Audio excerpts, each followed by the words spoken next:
kesepakatan antara Federasi Futsal Indonesia dengan PT Permodalan Nasional Madani (PNM). Jadi ya saya ingin mengucapkan terima kasih untuk kesediaan dari PNM sebagai BUMN yang punya komitmen dan juga punya keinginan, punya itikat untuk bisa turut menjadi bagian dari kita membangun futsal bersama-sama di Indonesia.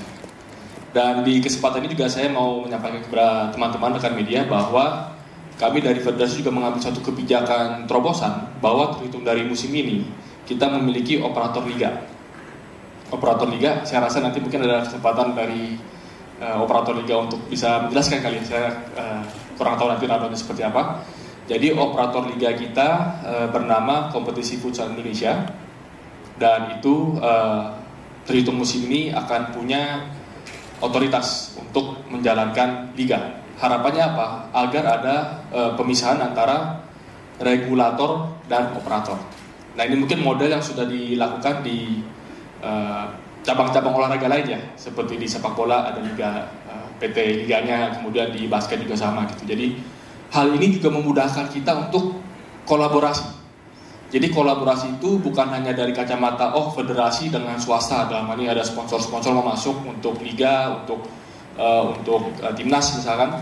Tapi kita juga melihat bahwa skema ke depan untuk futsal Indonesia bisa berkembang, kita memang harus explore ekosistem komersialnya. Jadi bagaimana membuat futsal di Indonesia itu commercially viable. Bagaimana secara komersial itu bisa berkesinambungan, bisa berkelanjutan.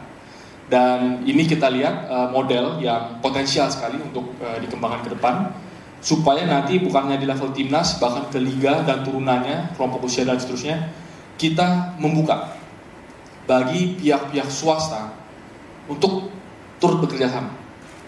Karena perkembangan futsal Indonesia, saya juga mungkin laporkan ke Pak Dodot ya sebagai mitra kita di liga profesional, bahwa perkembangan futsal ini potensinya sangat besar. Kalau bicara soal ranking, ya kita termasuk ranking 20 besar dunia, 20 plus minus gitu, naik turun, tapi sudah sampai ke di level itu.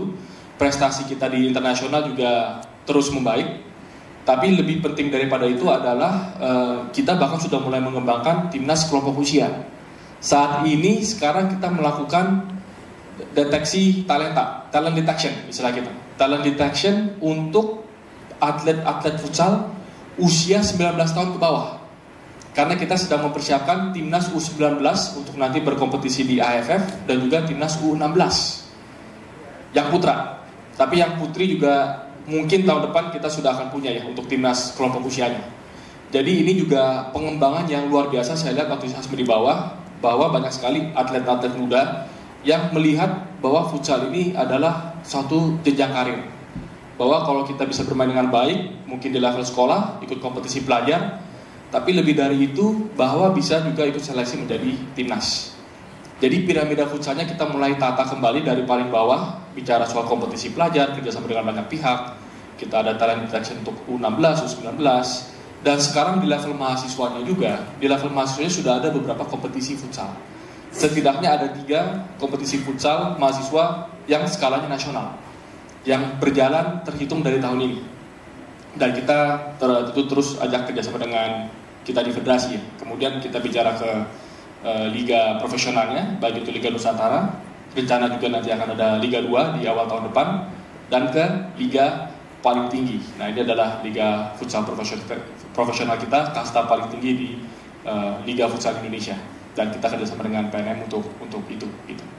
Akan ada 12 grup yang bermain di musim ini, dan kita sudah ubah skemanya sekarang menjadi skema lisensi, di mana sistemnya itu tertutup. Artinya apa?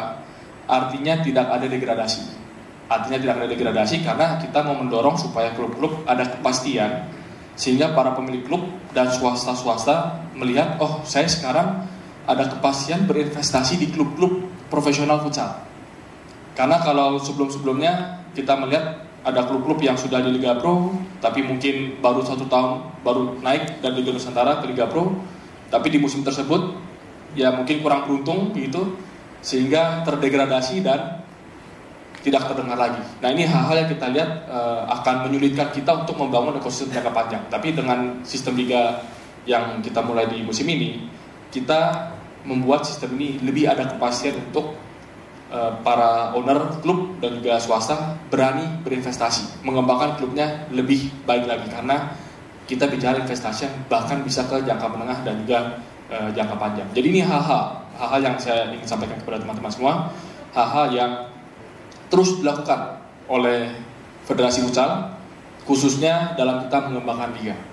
Dan nanti tentunya dengan kehadiran dari PT PNM sebagai main sponsor kita juga, akan ada banyak kesempatan-kesempatan kita juga untuk aktivasi di acara-acara liga kita, dan kita ingin mendorong supaya di setiap seriesnya nanti lebih ramai lagi, lebih banyak lagi kegiatan-kegiatan, bukan hanya datang menonton, tentu itu yang utama. Permainan-permainan yang saya yakin semakin hari semakin kompetitif, sulit menebak klub mana yang akan menang di musim berikutnya ini. Tapi lebih dari itu juga ada banyak pengalaman-pengalaman, experience yang para penonton futsal bisa rasakan pada saat datang menonton liga secara langsung. Dan di kesempatan ini saya juga ingin menyampaikan ya, kita terus berkolaborasi dengan pemegang siaran kita, yaitu MNC TV, yang akan melanjutkan di musim ini menyiarkan agenda futsal kita di liga profesional. Jadi saya lihat ini kemitraan strategis yang terus kita kembangkan dengan berbagai pihak, yang harapannya bisa memperkuat futsal Indonesia ke depan. Saya rasa itu dulu untuk pembuka ya, sambutan dari saya. Sekali lagi terima kasih PNM dan juga semua teman-teman yang sudah hadir. Terima kasih sudah menonton. Silakan subscribe, like, dan jangan lupa komen di bawah ya bola spotter.